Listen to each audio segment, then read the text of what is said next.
G'day, everybody. Brian here from quantlabs.net. Today is May 10th, the day that will go down.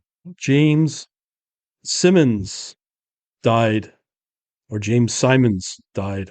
Forgive me on that one. I always say Simmons. Jim Simmons died. All right, so let's go over headline. We'll just use Market Watch. Headline: Jim Simons, considered one of the world's greatest investors, dead at 86. Mathematician, founded Renaissance Technologies, considered one of the most profitable investment firms of all time. Some notes here I thought I'd go over his bio. So in the late 70s, in his 40s, he decided to do a switch into a career of working in finance. It's one of the innovators, so he decided to start up a company called Renaissance Technologies. He was coming out of IBM with some linguistic researchers, really good ones. And they're both mathematicians and computer science, again, from the early days of IBM. He wanted to crack the code of the market with sophisticated mathematical models and algorithms. So he was kind of the early guy who, I won't say, but made quant what it is, quantitative finance. So he decided to focus on quantitative analysis, leveraging vast data sets and statistical models to identify fleeting market inefficiencies and exploit the profit. So he's always hired PhDs in physics. That's the top field, the study that most want out of like top notch global schools throughout the world, US, UK, namely. Both physics, math, and computer science. He'd rather have a PhD over an MBA. And you can see that throughout Wall Street and how they hire now, too. It's because of this guy. So the question was, how did he do it? Well, a lot of it came down to supercomputers using a lot of data and finding hidden patterns and correlations that the human eye cannot see. So he founded Medallion Fund. And basically, between 1988 and 2018, it got an average 66% return annually. So you can imagine the wealth built up from that fund for those that were fortunate enough to be a customer of that. Plus, they're their own staff. That's their big benefit that joined the firm at Renaissance Technologies. So there's a book written about him from Gregory Zuckerman, Man Who Solved the Market. Basically, when you look at the likes of George Soros or Warren Buffett, he pretty well demolished their returns comparatively. And then he became known as the Quant King. There was always an air of mystery when it came to this company. There's a lot of secrecy regarding their strategies and algorithms. There's a lot of speculation and criticism. And Rentech, they're accused of exploiting mathematical advantages inaccessible to ordinary investors. I knew a person that had an interview there, and he was quite a genius, Bulgarian. His dad was a well-known mathematician.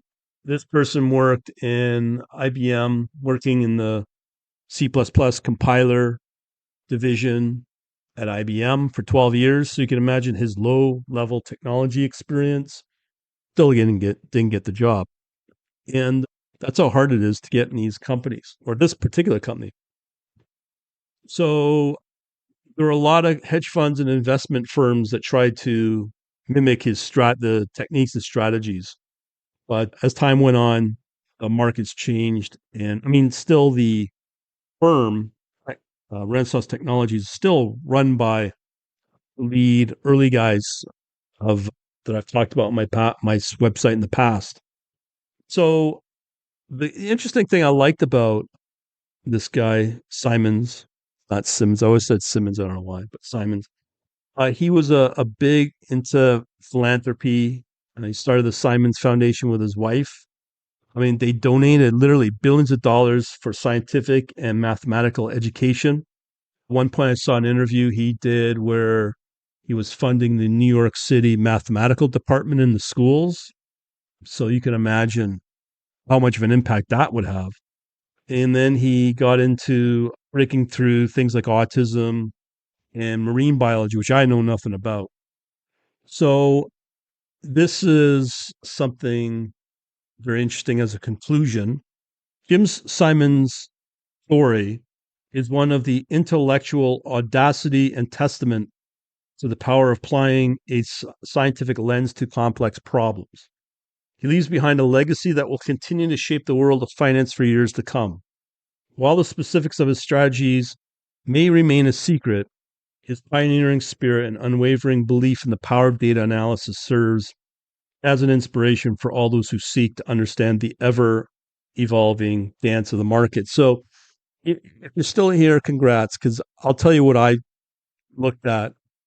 The early days of Bob Mercer and Peter Brown, who were more the brains, not just Jim Simons, but when they were doing linguistics research, early days of machine learning back in the 80s, let's say, about how to do translation from voice to computer. And this is about 30, 40 years ago. So you can imagine how trailblazing this was back in the day.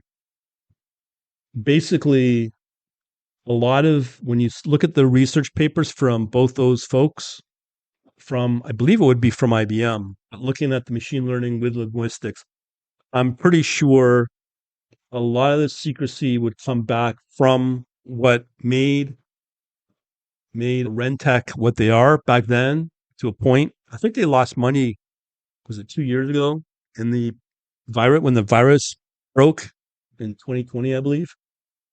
But they have done extremely well. They're the most successful hedge fund, as far as I know, out there. I mean, you got the likes of Steve Cohen, it was a point 72, which was formerly SAC, Ray Dalio at Bridgewater, Ken Griffin at Citadel.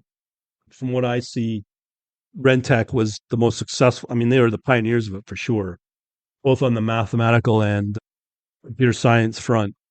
So, anyways, going back to the model, there was a lot to do with the linguistics of language and translating. I mean, what we're dealing with are patterns in the markets from a mathematical point of view. A lot of it was done with C++, and I've kind of talked about this in the past. When I started out my website, Quant Labs, somewhere out of the blue, somebody came to me through LinkedIn. And I believe this person out of Singapore was the person that sold the Sun Solaris boxes. Remember back in the day, this is the timing of how this went down. Back in the late 90s, we knew internet was blowing up. Some microsystems were blowing up too because a lot of people were buying Sun microsystems, computer systems, which were all built around Linux, Unix, and they were being bought up by the truckload. When the internet bomb came, this person from Singapore bought a lot of these systems in bulk and basically sold a lot of them to Jim Simmons. They became good friends. And that's how that whole company from the hardware perspective started. And that's why back in the day, Sun Solaris, the operating system, was a financial system of HFT back in the day, which Rentech started with. On top of that, for those that may not know, that Red Hat Linux, Enterprise Linux, Red Hat Enterprise Linux started out around the same time. Their very first client was Goldman Sachs. So that was the real time when computerization was really taking off in the world of finance and trading in the early days of HFT, high frequency trading, and all that. So I kind of got a glimpse of it from our early days. And at the time, I couldn't quite understand what was being talked about. Anyways, yeah. So there's that little tidbit from my end about that connection, if there is one. But that's a whole story of Jim Simons. I would say James Simmons. Sorry about that. Jim Simmons. Jim Simons. As of today, on May 10th. Anyways, if you want to know more about what I'm doing, we're shifting into some new stuff as well. Get on my email list, quantlabs.net/books. Just so you know, I've been working quite a bit on the website, and I hope maybe to have something. If you're not on the list of the email, you won't know about the early days of this website. I'm hoping to get live really soon now. So I got a strategy there to get the basics of it running, but it will be completely customizable, being in Python, Django, and all that. And I'll be compatible with all my scripts that I work with. So no more WordPress. It'll go to this new technology. I'm pretty excited about it. But again, if you want to know more about that, you have to be on my email list at quantlabs.net/books. I'll get in touch with you at some point, and keep your eye out for that set of emails I'm sending out regarding all that. Anyways, we'll leave it at that. Thanks for listening, and have yourselves a good day.